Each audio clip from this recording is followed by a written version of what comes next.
રામનો ભક્ત હોય તો એને 2 અક્ષર બોલવા પડે, રામ. ત્યારે ભગવાન રામ છે એની મદદ માટે થઈને આવીને ઊભા રહી જાય. પણ દુનિયાનો કોઈ એકાક્ષરી મંત્ર હોય ને તો એ માત્ર માં છે.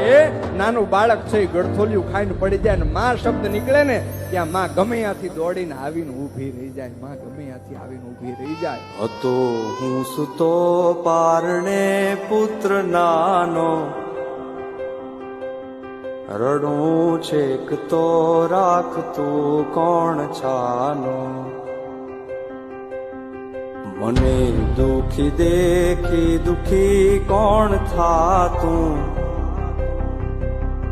મહાહેત વાળી દયાળી જ માતું.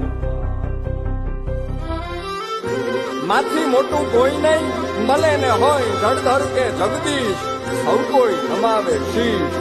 અંબા આગળ આલિયા હે તારે ખોડ ને ખેલવા હું મુક્તિ ન માગું. તારાથી કરે દૂર એવી ભક્તિ ન માગું. હે તારે